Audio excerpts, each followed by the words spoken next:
afternoon.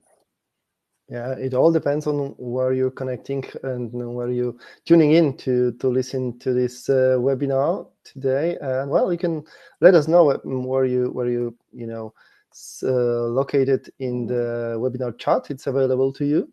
And I think we just need to give 1-2 minutes to some people that will be, tiny bit of late, but we already welcome you sincerely to this webinar where we will discuss what's coming and how we can prepare for that.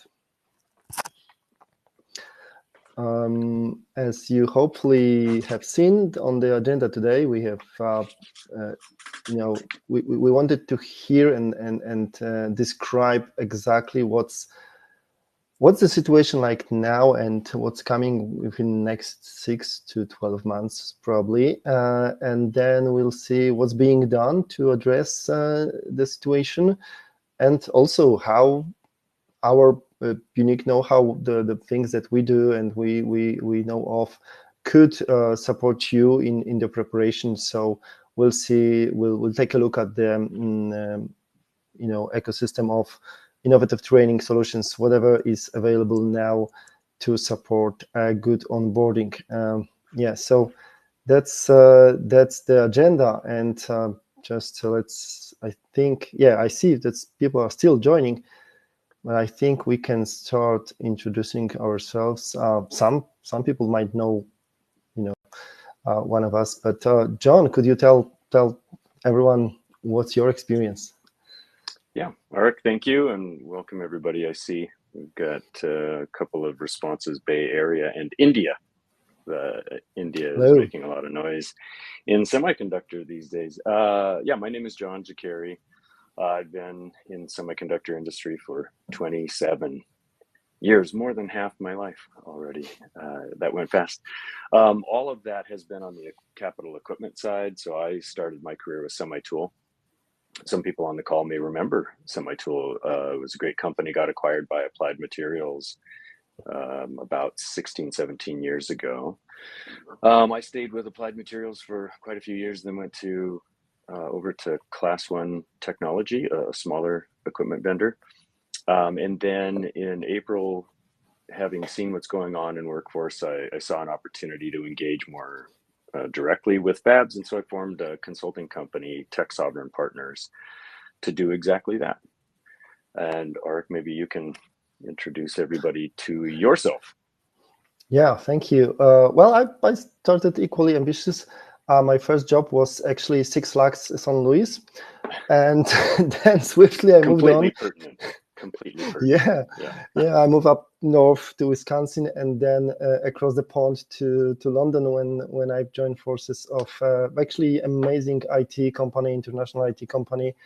I did have a team in Mumbai, and then move on to recruitment, where I had a pleasure and honor to be a part of biggest European recruitment project of that time, for 4,500 people to be recruited from 11 countries, and I was at the heart of that. So that was an interesting experience. And basically, fast forward, almost contrary to your line of career, I was switching jobs and getting experience of being an employee in 5 countries and several industries, so that I could be well prepared for the next chapter of my career, which was a training and management consultancy that we've established with my partners. And that's what I've been doing for last 15, 18 years now. And part of that experience, or I found that one of the projects that I really loved the most was working on optimizing onboarding processes in companies. And there was very different companies, from huge logistics company with plenty of different roles, through banks and then manufacturing.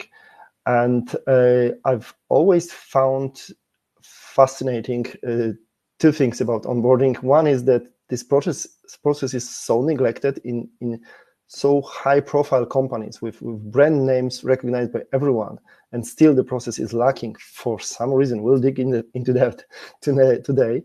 And then the next thing that amazed me was how well you can, how quickly you can optimize and get some return on your invested effort and time, and the low-hanging fruits that you can actually get from just a little effort that you put into this process, and the smiles on the newcomers' faces that experience a better process, and then ROI and bottom line changes that appreciated by the management. So yeah, and in the recent years, over last 8 years, I think we've been developing more, focusing on the online tools that can support these processes, and I will elaborate later on. But yeah, that's my background. Well, and you talk about onboarding, and in my career, I hadn't spent a lot of time talking about onboarding, but that's kind of what got us into this conversation. We've known each other a long time, but we don't share a lot of crossover professionally. And when we got talking about it, I was asking you about that background, having seen what you guys worked on, and everything you described sounded like the challenges that I've had directly as an employee, getting up to speed when Applied Materials acquired Semitool. There was a lot to figure out, and that was a real challenge. So definitely spoke to me, and that got us collectively thinking, well, shoot, if there's one industry in the world right now that really needs an upgrade to its onboarding, it's semiconductor. Yeah. And that was quite amazing, because as you mentioned, we've known each other for more than 20 years. But now the moment at which semiconductors industry is, and my know-how and my insight into how onboarding can be optimized seem like something that we really needed to share with people. So here we are. Thank you for joining us. I think everyone who wanted to join has already done it. So let's kickstart the meeting with us asking you 2 questions, because you've seen the agenda, but we want to focus on what's important to you. So if I could just hopefully pull this survey, and you should see on your screen a question, and then second one, just please answer what's the most important part to you, so we can spend a little bit more time. We'll cover everything, but we want to know what to focus on. So you should be able to click and choose your answers right now. Sometimes people dial in from mobile devices. Hopefully that also works. And Arik, while people are answering that question, I think it's worth sharing. So now that you and I have joined our efforts to understand and maybe give direction to this issue, we've had the opportunity to chat with a few different fabs, and I guess not that surprising, but still relatively interesting, is the issues sound very similar every time we talk to somebody. That there's a real recognition, right, that things aren't perfect in onboarding. People know they have these challenges, and a lot of commonality in those discussions. Sure. Yeah, definitely. I mean, last 6 months we've been in talks with so many people, and while everyone is unique, and we will also address that, how unique is the setting of each fab or each university, because we also invited some people from universities. We'll explain why. Then there's plenty of similarities. By the way, the survey is anonymous. I mean, we will not present who answered what. So this is the opportunity for you to simply share, what's important to you, so everyone can sort of benefit from that. Okay, so I think we'll be finishing in 10 seconds. So we can move on. I can actually see that someone joined just last minute now, so please take part in the survey, and we'll go on with explaining what is this Workforce Armageddon that we keep talking about in our posts and in the invite to this webinar. So okay, if no one else is answering, I will now finish. And so you should be able to see the answers now. You might need to scroll a little bit on the gray area in the almost to the right of the center of the screen. There is a slider. I cannot do that for you, unfortunately. That's a feature of the software, but Basically, we are most interested in, first of all, what's coming, and second of all, how to convince the management that this is important process and it's worth investing in. So some of you share that notion that it's a neglected process. You know that it's important, but unfortunately, not all of the people at the top share this.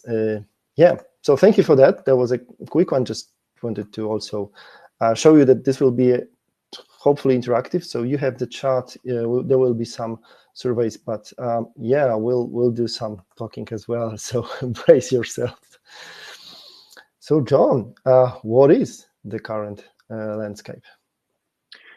Yeah, all right, thank you. I think most of our attendees have at least some idea of what's going on. My wife knows what's going on anymore with all the news about semiconductor. A lot of people are paying attention for many, many reasons.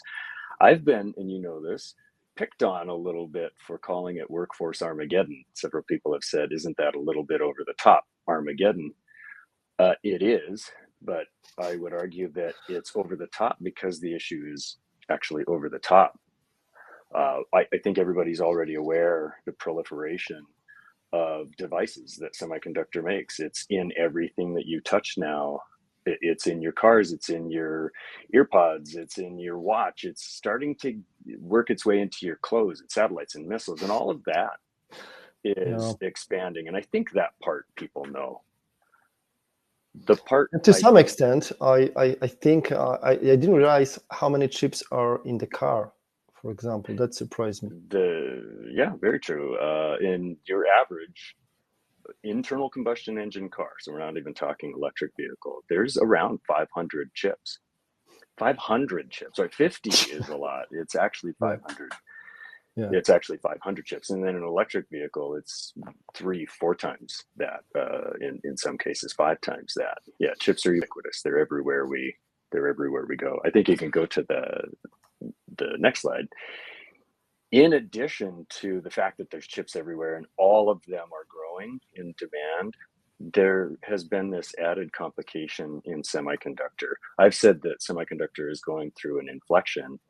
And of course, we're used to inflections. It's Moore's law, and all we ever do is, twice as good every 2 years. But this inflection is an industrial inflection, and history would show you that those are a big challenge when your industry goes through that. One of the big shifts we've seen is in the supply chain. You can find these maps online where it shows how far a chip travels around the world to become a chip. But the supply chain, due to various factors, complications between the US and China, et cetera, got, I would call it bifurcated, where, for better and worse, got bifurcated, where now we're duplicating certain aspects of the supply chain. And every duplication means more people to do those things. So we've already got many, many more devices being demanded, every kind, AI, everything. Now the supply chain splits in two for all intents and purposes, and you have another increase in the demand for people. And then on top of that, I don't know how many of our attendees or how many people really realize that we've moved into this era where we're talking about technology sovereignty. It's in the realm of national food sovereignty, national military or economic sovereignty, meaning whether you have full control over yourself as a country. And now semiconductor is in that mix, or if you don't have your semiconductor figured out, then you may be in some trouble over the long term. And you look at what's happening in the United States and you can see it. In fact, I think it's one of the few things that you can get a Republican and Democrat to agree on in the United States is we want to make sure that we have control over our supply chain for semiconductor in the US. And so funding and effort and builds, and you see on this slide how many projects, how many dollars going into expansion in the United States alone. And it's massive. Yeah, and that's a shift that's happening slowly. I mean, because there's a huge inertia in the system, so it takes time for the shift to happen. But surely, yeah. I mean, there is no turning back. There's no question it's coming. I don't think anyone serious thinks that it's not coming. The timing is always the challenge because you have macroeconomic factors, but there's no question it's coming. Okay.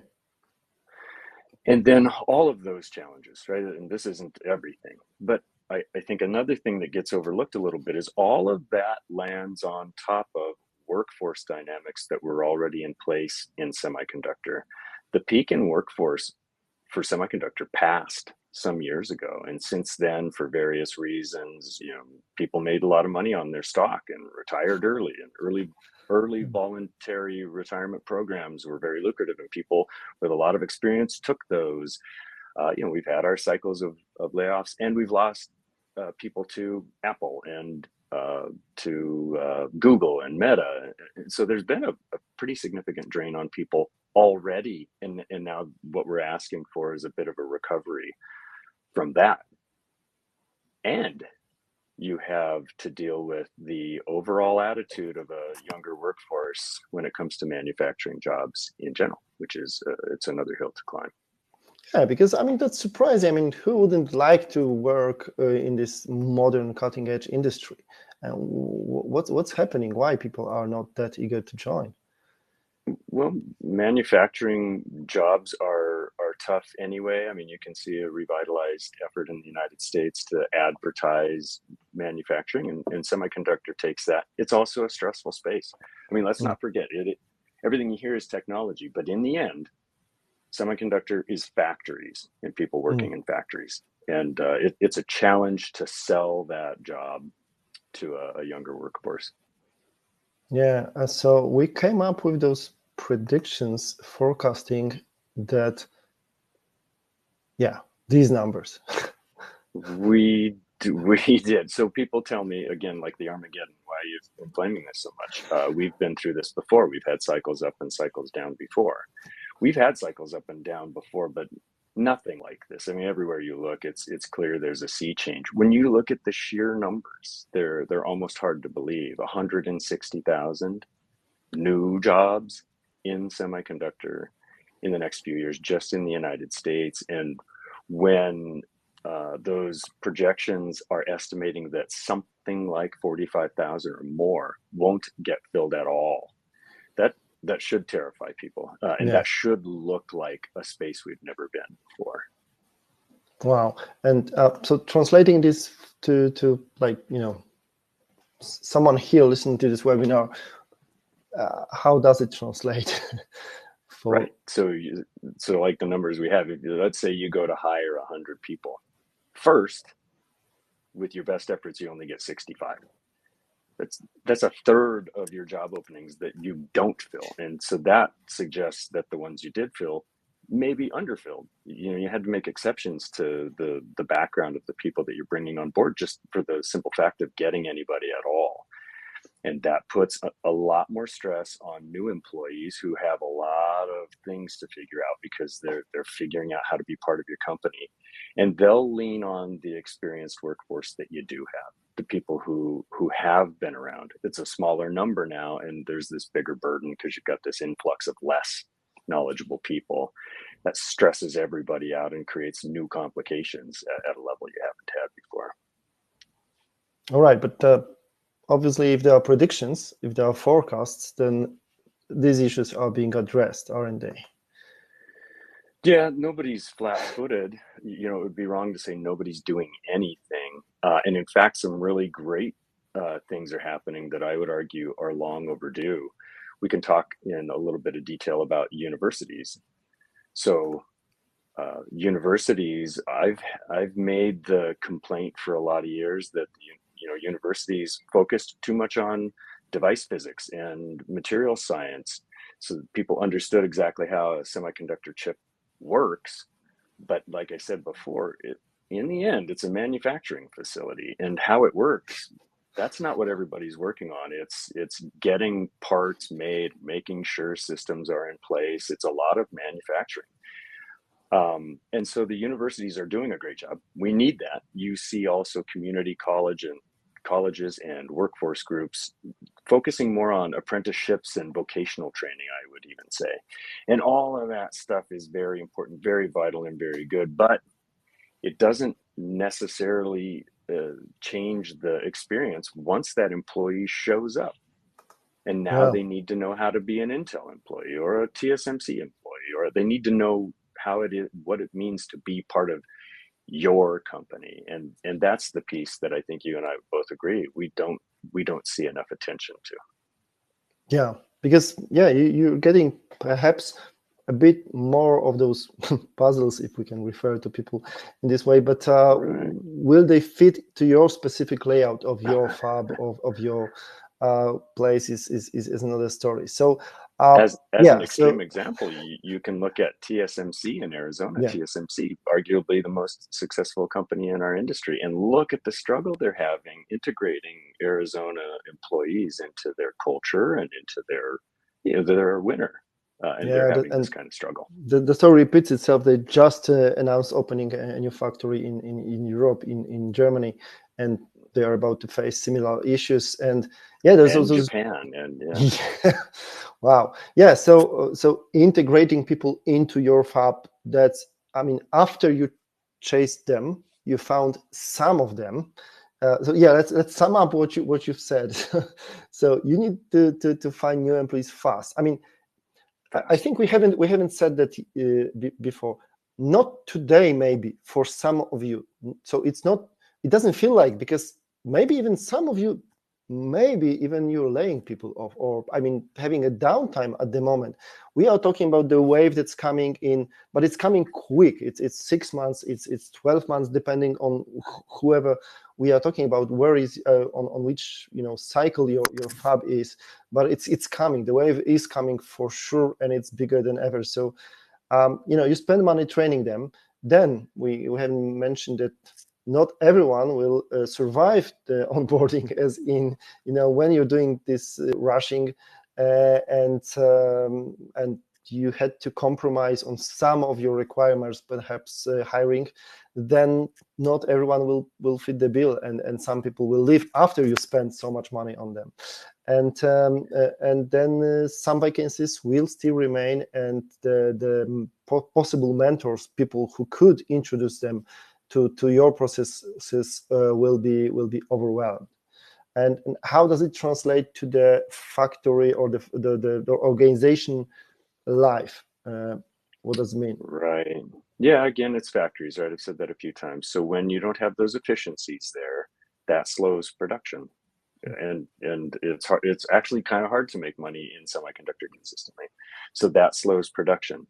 It means when you have an influx of new people and you're stressing out the people that you've got, you're going to have more errors. These processes are complicated. You may even have an increase in scrap events. And then it's right to expect, on that earlier slide, we showed that already, this is already true, that 53% of semiconductor employees are seriously thinking about doing something else for a career. I wouldn't anticipate that number is going to go down with this kind of stress, and it could even go up. And then you're training a whole bunch of those people all over again, starting almost from scratch. And that's what we anticipate to be the challenge that companies are going to face. Yeah, so that must cost a lot. Costs a lot. And one of the things you and I have talked about is I can sit here and I can paint ugly stories like the Grim Reaper, which is why everybody loves me, about how this is going to be.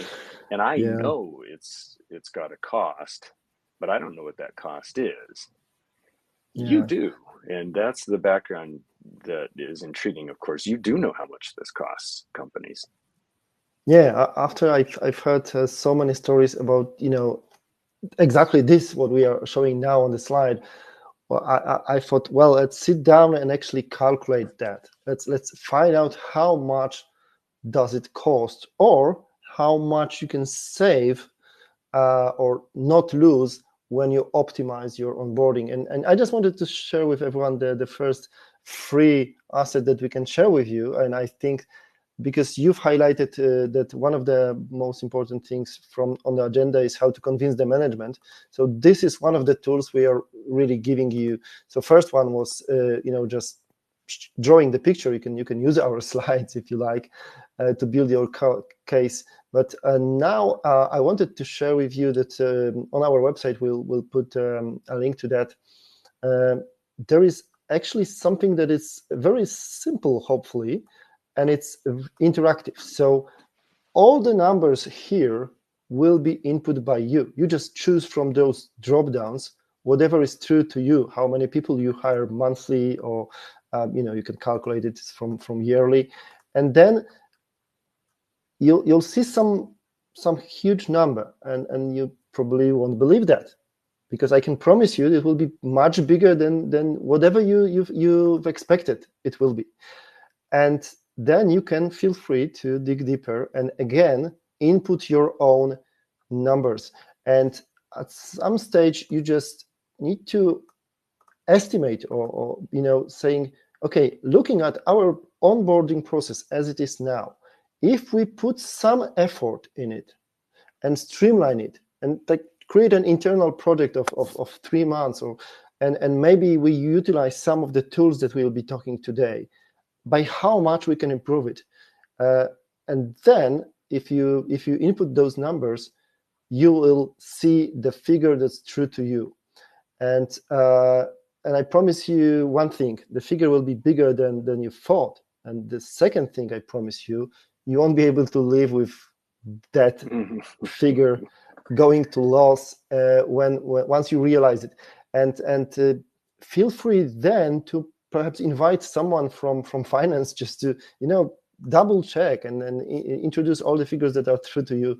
And and I promise you it will be time well spent, because you'll see how much you can impact your company's bottom line.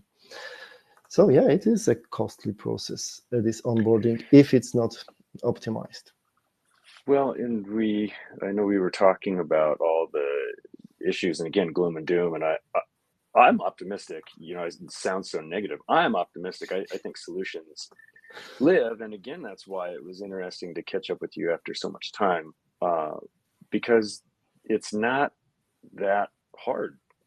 I think you said early on, it's really, a lot of it's maybe just not ever gotten the support it needs in order to get the attention it needs, that solutions can be put in place. Yeah, definitely. And I've one of the processes that I optimized, I was most proud of, was actually a clean room environment in pharmaceutical industry.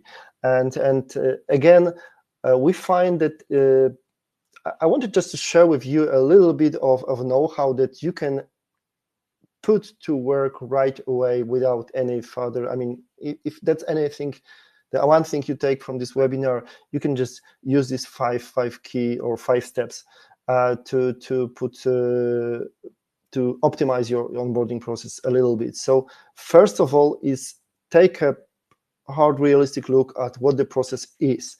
And the best way to do that is actually, if you have a optimization workshop, what I mean by that is, for let's say 4 hours, gather in a room 2 or 3 people that you've recently hired. They just completed their induction period, and then get 2 supervisors that recently induced some people to their team, or maybe people that play the role of a buddy, someone who helps with the onboarding of the new hire, and just write down everything that you're doing at the moment, and just mapping this process out and hearing their voices of how is it actually working for them. You'll immediately find, I promise you, some low-hanging fruits that you can address, and with almost sometimes surprisingly little effort, to some positive impact on your process.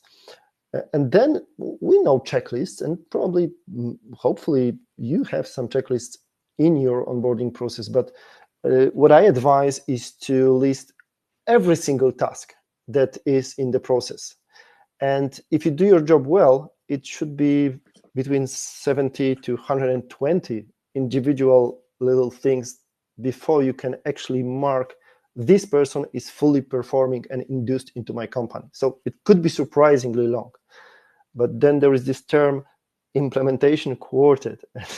What I mean by that is share the burden. You cannot have a burden of 100 little tasks on yourself, but there is HR, there are supervisors, the people who are so invested in getting the new hires shaped in a way that they will, profit and have good people actually, rather than someone who can, so that you have to, supervise closely and retrain constantly.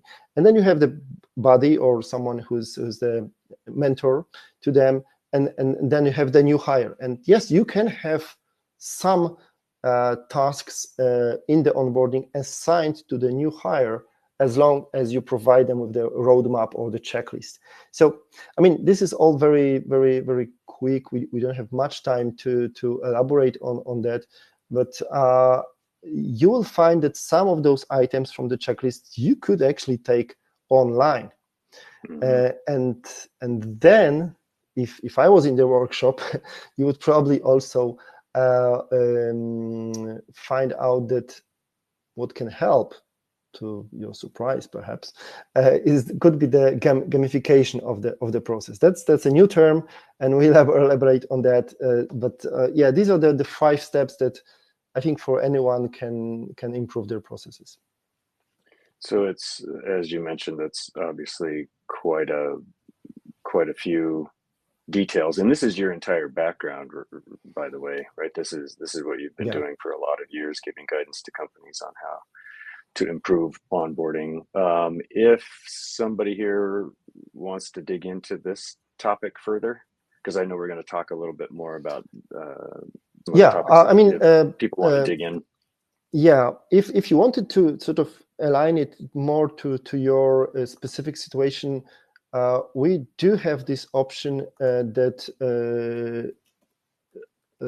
you can meet with us one-on-one for free online consultation. So basically, we'll set up a meeting that's 45 minutes long, and we'll dig deeper into your specific situation, because obviously on the webinar we have to be generic to some extent, and it's where's the are there any strings attached? No, because what we get from that, what I get from this consultation is another insight into how things are. So when I advise people on webinars, and generally my knowledge grows with each of such meetings. So yeah, let's meet.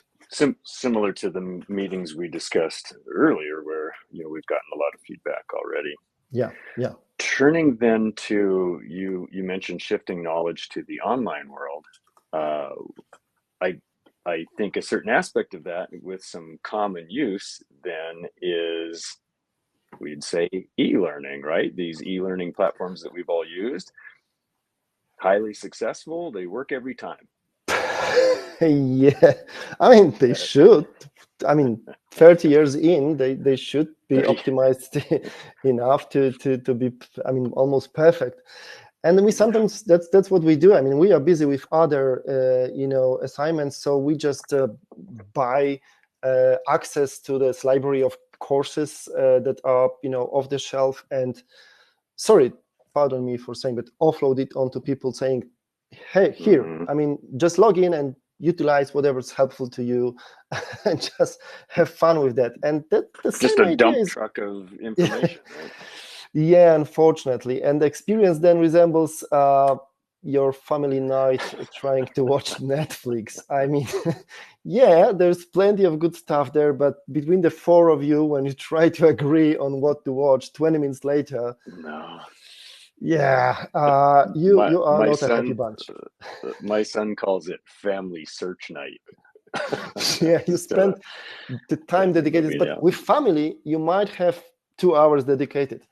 At work, this poor new guy will have 20 minutes maybe of a quiet time that, okay, now I will learn something online. Should I actually be doing that, or should I be already working? But I don't know how to work. So, okay, I'll spend some time online. But then if they spend those 20, 30 minutes that they had allocated on choosing where to click and what to do, and then they will, I'm sorry, I'm going to be blunt, because I care about people. And the people that I care the most are the new hires, because they are overwhelmed. I mean, you promise them, you spread that red carpet to get them to choose your company as their next stage of their career. And then sometimes they are left with, for example, just e-learning. And that induces things like boredom and fatigue. And you can have high engagement if you make it mandatory, but then otherwise, then you have engagement in the figures of 2%, 7% of people completing the course if it's not obligatory. And if they met with a difficult material, and onboarding into semiconductors is difficult material, and so they will just click to survive. I mean, it's about click through. Yeah, yeah. If I could share an experience, I was chatting with a colleague recently about this topic, and he just kind of laughed. I won't name the company, but he came out of university and he said, he was going to work for one of the big semiconductor companies. And as a young graduate, he was so excited and bragging to his family and friends, I'm going to go work for that company. And he was shocked that, and I mean, this is I wish I could say, trust me, big, important, successful company. I know. Hey, here's your DVD.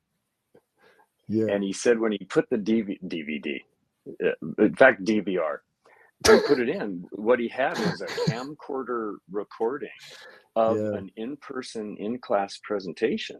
And that was a big piece of here's what it's like to work here. So this is not an old experience. It's very new and very current. It's still happening. Yeah, I mean, it throws me back to my early days at McDonald's St. Louis. I was given the VCR cassette to watch, and so not much. I mean, and please not for. I really hope that no one is offended here, because we're just laughing out of our pain, because we know that this process is lacking. We just realized, hopefully, or you will realize when you calculate using our calculator, how expensive it is not to have it optimized. But here it is. It is constantly, time and again, neglected. And the e-learning in this classical form is not the answer.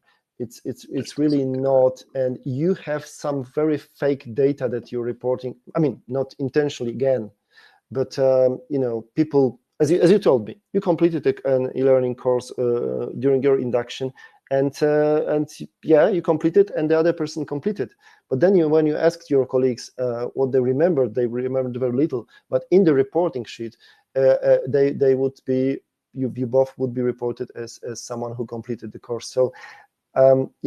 It's really lacking, but let's not stay on that. There are better ways to go about. So over the last 8 years, we've been searching for the formula, and at the moment, in 2024, I can share that these 4 elements, if you utilize them, they will create something called gamified learning experience platform. So first of all, the platform needs to be designed, the training platform. So whatever you're putting online needs to be designed with a learner in mind, rather than admin in mind. As you can see, don't worry. Yeah. Sorry to interrupt, Art, but that's an important point that you've made.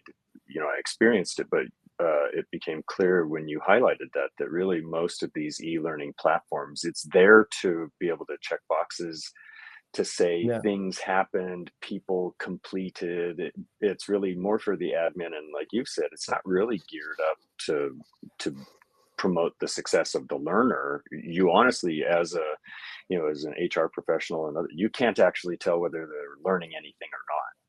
Yeah, I mean, to some extent you can, but very little. And I will explain why. What's the difference?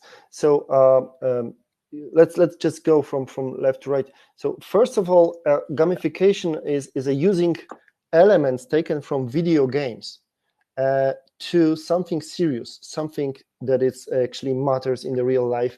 But scientists, and then us learning designers, we found out that there is something keeping those people for hours into computer screens. And also gamification also utilizes some elements, as we say, plot from a TV series, like something that keeps people glued to Netflix.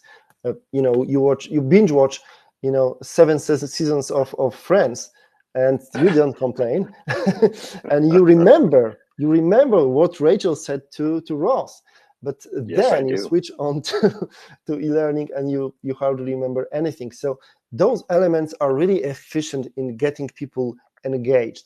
And then the tool to deliver the message is micro-learning. So those little bits of knowledge pills that are lasting from 2 to 5 to 7 minutes max.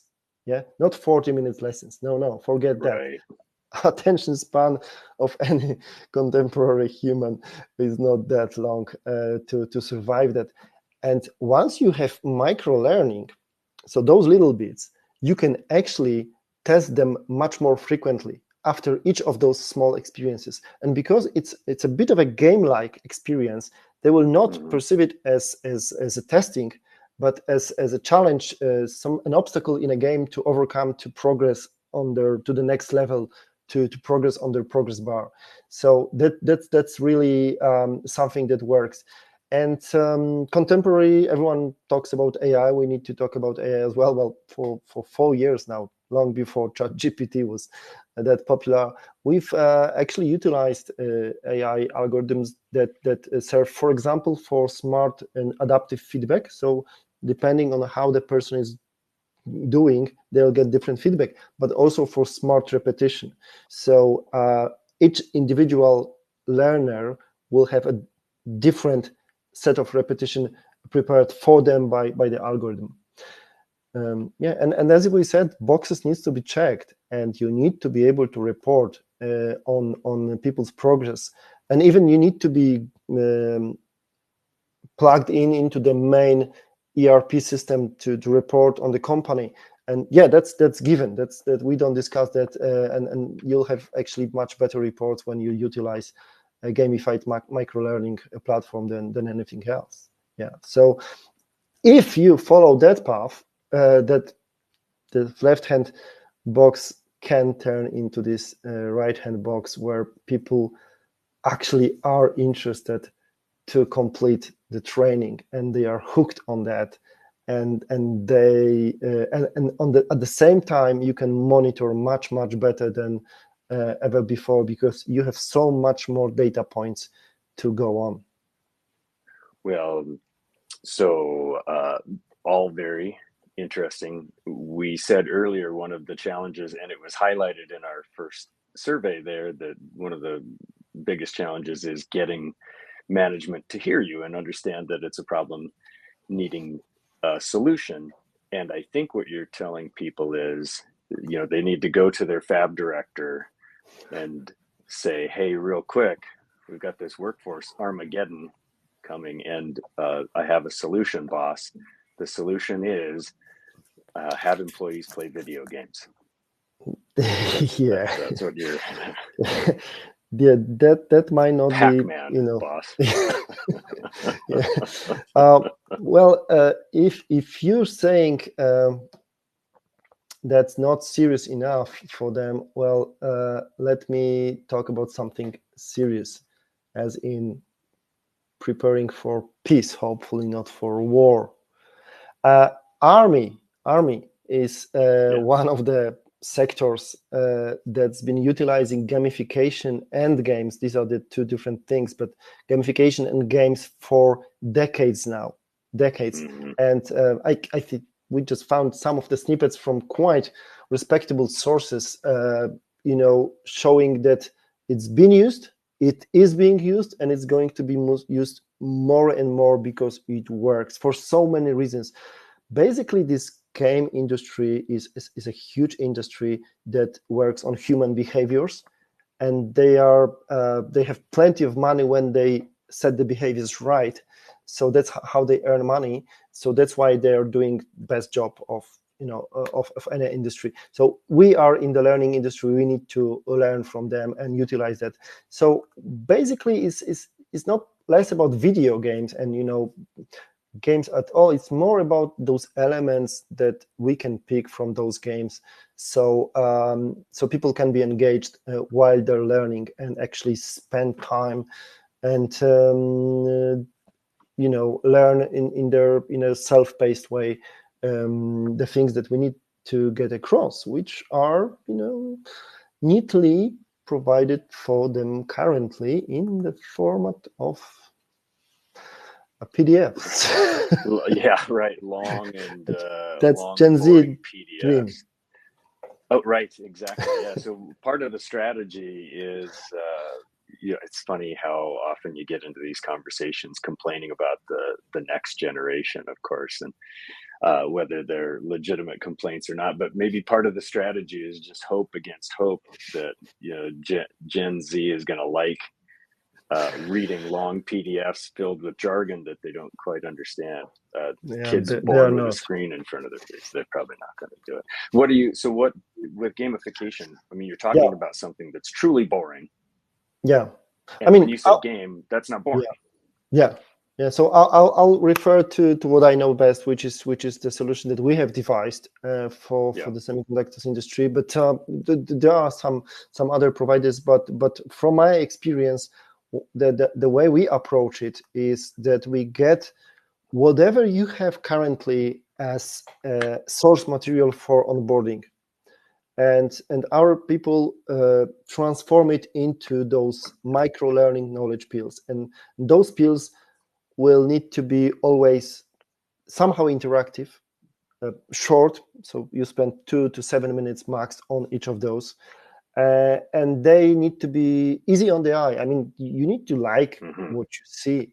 You need to like it, yeah. Otherwise people simply will switch off, and then after we present them with any material in this interactive, engaging way, there will be plenty of ways that, as I mentioned, to check and verify. But the verification is, for example, in the format of a conversation with a senior technician, asking you all those questions. How would you approach this situation when you have a leak out of a piece of equipment, and what do you do now? And correcting you within the simulation, which is the right way, or maybe you go cross the virtual into the reality barrier by having a task where you just need to scan a QR code on the piece of equipment that we ask you to locate, so we can be sure that you can actually locate this specific part within the system that you are about to operate.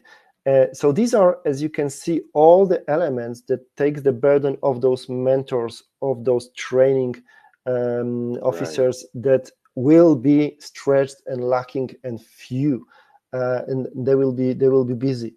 And sometimes we can utilize your existing materials. I mean, if it's small chunks, like a video is good format, but it needs to be done in a way that it fits into this whole gamified experience. And one thing that is also important is that you have those supervisors engaged in your onboarding. That's no matter whether you utilize those online tools or not, but it's always so important to get supervisors involved. But they are very busy people, and they don't care about the general onboarding. They care about those 3, 7, 12 people that they are onboarding for their team. And in our platform, you can actually do that. You can allow them to log in, see all the materials their subordinates, the new hires are learning, and then see what were the recent tasks that they've completed, and ask them in the real life, oh, so you learned about this. Tell me, show me how it works. So all this really, really streamlines the whole experience. So a lot can be done in a self-paced way by the new hire. Their experience is excellent. We have amazing feedback from people from, time and again, no matter the age group, they will love it.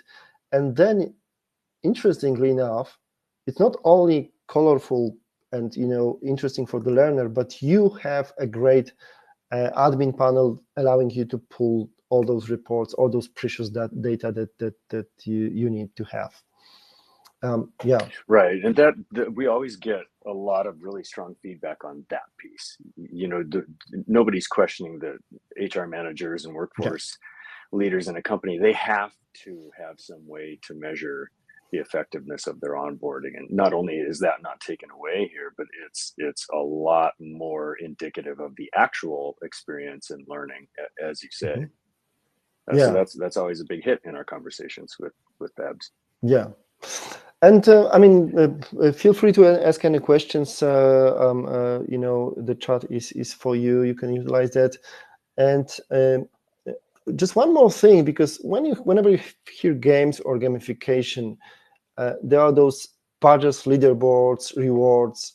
That's what comes to mind, maybe, when you think about it. And I haven't mentioned any of that.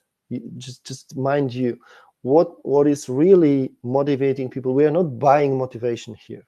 Okay, we're not trivializing things. We are not giving them badges like, you know, for scouts. It's not that these are not the main motivators of well gamified learning experience.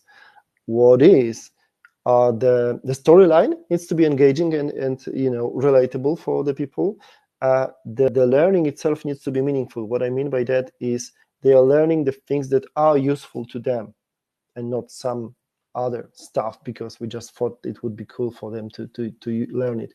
And then there is, I could have a whole different webinar on the science of learning, how those micro chunks and that smart repetition makes sure the algorithm actually makes sure that you can at the end certify those people, and you can report to any agency interested that you have those people trained in those elements, and you can be sure that they understood. That's how watertight it is. And obviously the AI element allows for it to be more personalized than normally it would be. So it really helps with their experience.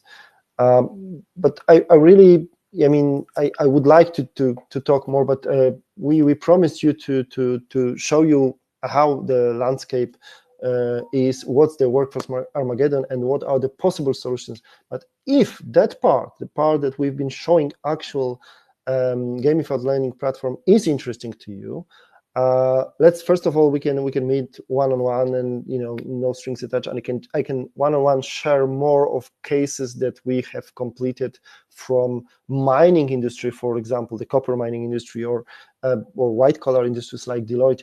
I can share those samples, and we will organize a separate webinar just for people interested in this specific solution of ours, of ChipQuest. And in the meantime, for anyone registering, we will also send you an access to a free demo, so you can actually click around, you know. I think this will be interesting to anybody. You know, we built this specifically around the fab, and I think that's maybe the best way people can see what it's actually like, you know, just how different the experience is for the learner.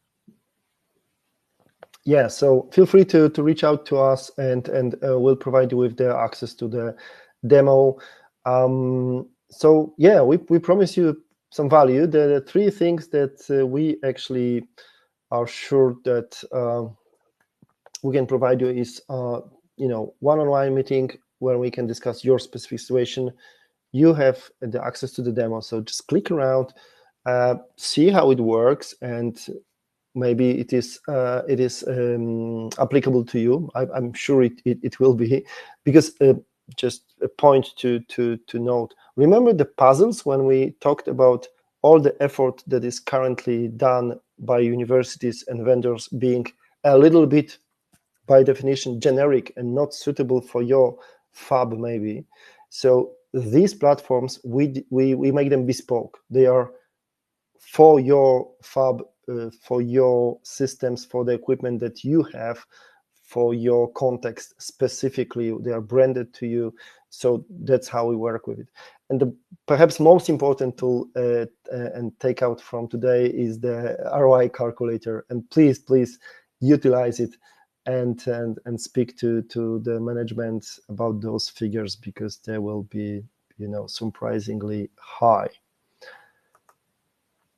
Now, does anyone have questions? I think we have just a few minutes still that we could answer a question or two, if you do have them.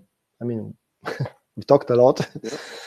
We talked a lot. We have a few minutes, and while people are pondering questions that they may have, the one experience that I think is really interesting with gamified learning is it's hard to really understand it till I really encourage people to play with that demo rather than a stack of here, do this, where the focus is get that thing, read that thing and memorize it well enough to answer a lot of questions, which it really does stress you out. The experience you have through the gamified learning is it lands as, hey, here's what we are like at this company. Here's a virtual world of learning at ABC Semiconductor. And learners are allowed to go explore there, look around, follow what interests them in the first place. They obviously have to learn all that material, but they actually follow their interests. And so just the notion that they're exploring, I think, is really big. As you highlighted, that's part of why people like video games.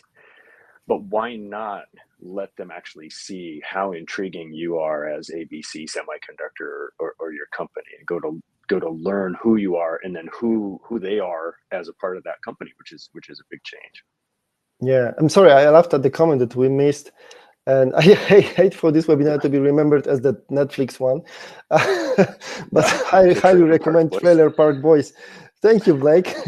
That's really on point. But let's move on to the next question. That is saying, oh, that's to you, John. Thanks for the invite. Someone that you seem to know, and should there be some special skill for hiring team to handle this? AI animation. So basically, as I understand it, for you utilizing this tool, are any specific skills required? Yeah, I think the question, if I can rephrase it, is I'll put it this way: would this be really hard to do? Like, does the team at the fab have to have skills they don't have today to go implement gamified learning? And the answer is no. No. It's because it's designed. The design with the learners in mind, and there is a team preparing those micro-learning materials from whatever you provide in whatever format, Word, PowerPoint, or even PDFs, or recording of your experts, whatever it is. The team that prepares those micro-learning tasks will help you with anything you need to.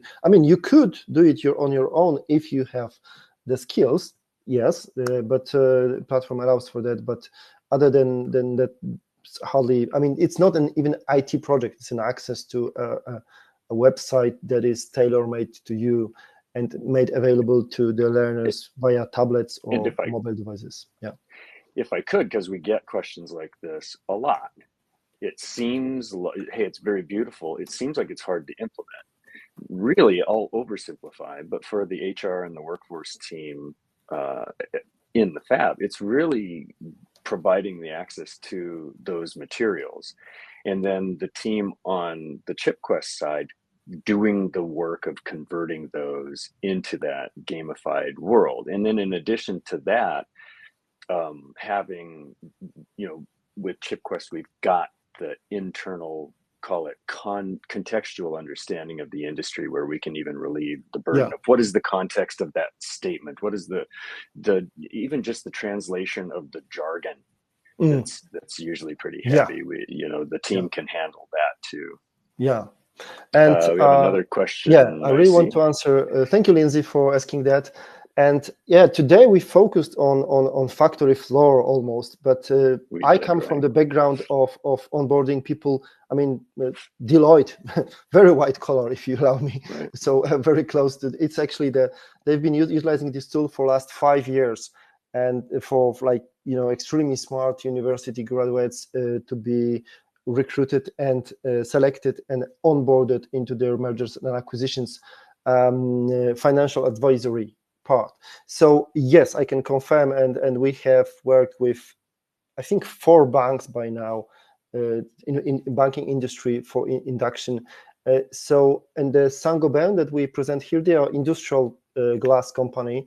They are huge globally, and every new manager that lands in a leadership role, so someone who was line employee and then advances to become a manager for the first time, so first time manager program is gamified learning for them. So yes, definitely can help from interns, and even the main one from the biggest screen from the copper mining industry is addressed at vocational schools graduates. So from vocational schools graduates to execs and white collars of Deloitte, it's definitely, I hope I just proved with those three examples that it can be utilized for anyone. It's just it's most surprising, I think, to train fab employees. That's why we emphasize this as much. So it's not only white collar, but it's definitely for anyone. So yeah, I mean, hopefully let's meet and discuss it further. Sign up on LinkedIn for ChipQuest to follow us so you know about future webinars. And yeah, thank you for being here. It was an amazing experience. It has been recorded, so we'll send you the recording as well, so we can spread the message and share the bad news and the good news. Yeah, thank you, everybody. Arik, thanks for all that. Every time we talk about this, I learned something new. Okay, I think I have to, click the button finishing this event. I've learned to like you a lot, everyone who joined, and let's take this message because it's important message. This will be a big wave coming. We need to prepare for that, and we can do that. Thank you so much, everyone. Bye. Thank you, everyone. And have a good afternoon, evening, or morning, wherever you are. Cheers.